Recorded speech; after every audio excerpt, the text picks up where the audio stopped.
Hello, freaks, and welcome back to the Doctor Who Watch Through review. Another episode of the Doctor Who Watch review, another story we're about to review. I don't know what that opening was. Today we are talking about a little two-parter. You right? Yeah, I was just looking at the DVD. Oh, okay. We're looking at a little two-parter. So obviously we had the big 6-part Dalek epic that was Dalek Invasion of Earth last time. So now we are of course talking about the kind of mostly forgotten story, I feel like. The Rescue. I had to think for a second there. The Rescue. I quite like the cover of that one. It's nice galaxy with the two characters of Quillian and Vicky. So this one is written by David Whittaker. I know I don't always say the names of the writers, although this one is fairly interesting because, again, this was the writer that wrote Edge of Destruction, another two-parter. So fairly interesting. And I'm going to say, this is a very different story to that one, but you can feel the sort of similarity of it being kind of odd, kind of strange, yeah. Yeah, but with a nice little, quite character based, isn't it? This one, Yeah. Same as the, we do have sort of an alien thing going on. I say sort of. So yeah, what did we think of this one then? Just two parts. What did we think? I loved it. It was so much fun. It was. It's great. Yeah, I really like this one. It was really good fun. Yeah, I do. I really enjoy this one. I've got to admit. I have watched this one before. You've watched this one before. I have, and then I forgot. Yeah. But it wasn't that long ago, so, obviously it was nice to, properly sit down and go, oh, okay, let's watch it properly. I have the world's worst memory. Yes, yeah. Anyway, this one was really good. I enjoyed it. It's nice, quick pace. I liked it as well because we got some different things. Barbara sort of, very early on got separated from the rest of the group. We don't have Susan, obviously, in this one. Obviously, we get introduced to Vicky, who is the new companion. She joins the TARDIS team at the end of the story. But yeah, I liked how Barbara was sort of doing her own thing on the crash spaceship with Vicky. They're on the planet Dido. And then also, so the Doctor and Ian, at the beginning they're sort of stuck in the caves and trying to escape. And bantering away. I really enjoyed it because, you've got the sassy Doctor that's sort of constantly getting annoyed with Ian and useless Ian, as I say. And it was really fun. I kind of wish that those two were together. They were great together. More together, to be honest. I really do enjoy them together. But yeah, they do bounce off each other really well. They do. They're incredibly funny together. I always enjoy it when they're sort of bantering off. But the main story is very simple, and I'll be honest, the actual twist is you'll see it a mile. You'll see it coming in a mile away. But it's fun. It's just a good little fun adventure. And there are still some nice, there is still a nice bit of mystery there. There's a nice bit of why is he doing it? Because you might not know, Yeah, exactly. Well, I mean, the second time I watched it, and I was I couldn't remember why he decided to, do it. That. Yes. I feel like we've kind of spoiled it by just saying that because it's little characters. We're always going to spoil it, aren't we? That's true. We're always going to spoil it. With this, it's from the 60s, it's like... I know not everybody would have seen this one, but, at the same time, it's kind of like... It's kind of like, it's not like it came out yesterday, so, to be fair, this is a lesser known story. It is, yeah. So, I don't know. I think, to be fair, I know that quite a lot of the Doctor Who costumes look like costumes, for monsters and that. And in this one, it's quite fun because it actually is a costume. It is. I do quite like how they went, oh yeah, no, it is actually like they don't actually It's properly kind of look like that. subverting the whole thing, isn't it? It's like, Yeah. aha, everyone says all the costumes look like costumes. Well, Also, have I mean, one that actually is. you also have, again, the flip of the script, the subversion of actually it's not the aliens who are the enemy, but the humans. Yeah, exactly. And I mean, obviously, we see that a lot, especially in John Pertwee's time. But we do see that sometimes with these ones. I just thoroughly enjoyed it. It's a very short little adventure. Barbara's kind of a badass as well. I mean, she gets chucked off a cliff. Yeah. And Survives. she survived. She's like, no, I grabbed hold of a tree to save myself, and she did save herself. If that was Ian, Ian would have died. Ian would have died. Ian nearly died with the swords coming out of the cave, that he just had to grab a jacket and hold on to, and he was like, oh no, I can't go down there, it's too far. It's like 5 foot. What? Yeah, but it's about the size of him, to be fair. I mean, I get it. There is Sandy down there. Poor Sandy. Rip Sandy. Yeah, rip Sandy. I'm sorry. Yeah, no. I know. Barbara was scared, but yeah, I still kind of, I get where she was coming from, but it was a mistake. It was an honest mistake. It was an honest mistake. I get where she was. Yeah, she was like, I mean, to be fair, it does look some sort of like. She'd been chucked off a cliff by something that looked a bit like Sandy. Yeah, I mean, she hasn't had all that great of a time, so I can understand. Plus, Vicky didn't even say about Sandy. You'd think that was something she'd go, by the way, I have a friend called Sandy. I have a sort of pet that comes round for tea. It looks like a crocodile. It kind of, monster it looks like thing. a crocodile, but just don't kill it, all right? It's my friend. I've trained it to come round for dinner. Yeah. It's like dancing. I think this one Sandy. actually, I'm surprised this one hasn't got memed more, to be honest. Like, I'm surprised, this feels very meme worthy. It does, doesn't it? It does, yeah. So I am kind of surprised that it hasn't, The sock is really annoying me. It's gone round the wrong way. Okay, thank you for that information. I'm sure the viewers at home are really interested in your sock. Oh, I didn't turn the ring light on. I forgot about that. Oh well. Again. Yeah.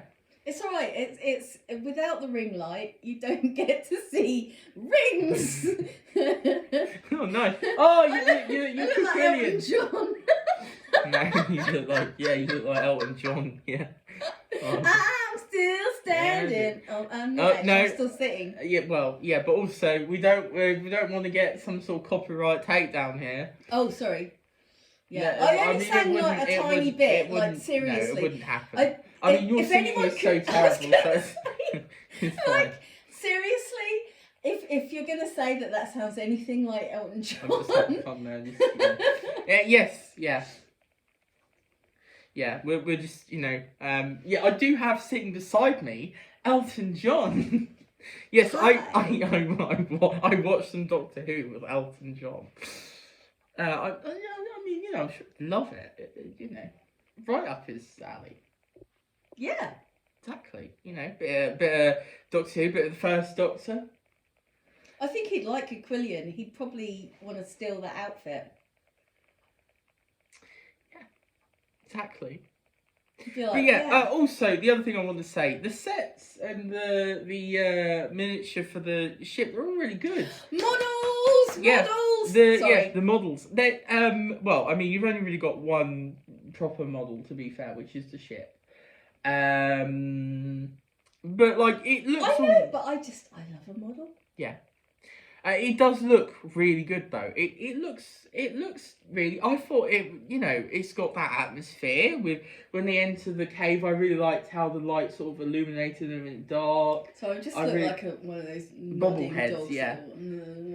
I really liked that. I thought that really set them. The mood of the cave, the sort of eeriness of it. I like that. And then also that shot of the ship from up high, I really like that. It looks really good. I think it looks really good for this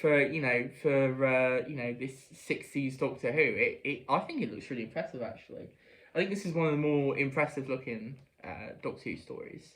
It was great. I mean, I gotta say, I'm really loving this, and I do think that, just ignore the whole CGI thing, because honestly, it's so much fun with models and puppets and people dressed in outfits and Yeah.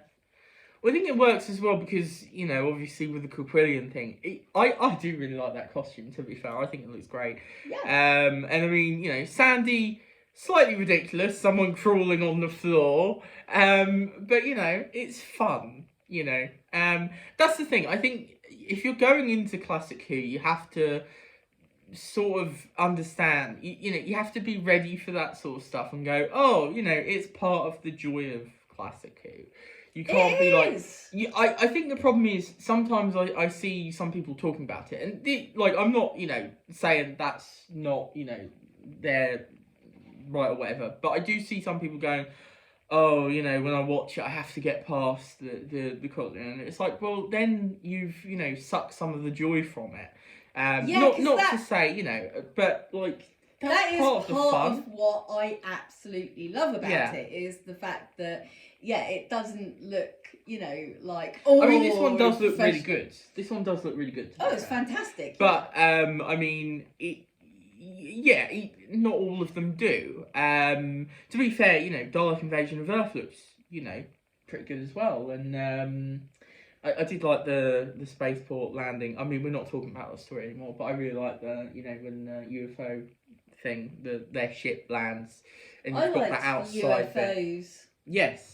Yeah, they're great. I mean, that totally looks like a pie plate or pie dish thing flying through space. So, but it's fun. It's great. I do really, I enjoy it. So this was fun. I love kitschy stuff. Yeah, this was fun. I really like this one. I've got to admit, this is one that I do rate quite highly.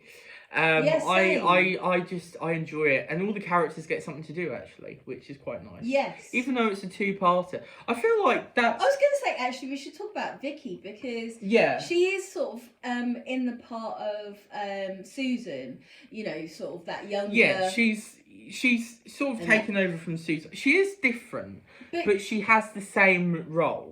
Basically, she seems quite obviously she's quite self-sufficient, because obviously she's been alone on this planet for a while with this guy who supposedly can't really walk very very far, and that, so she's been getting on with stuff.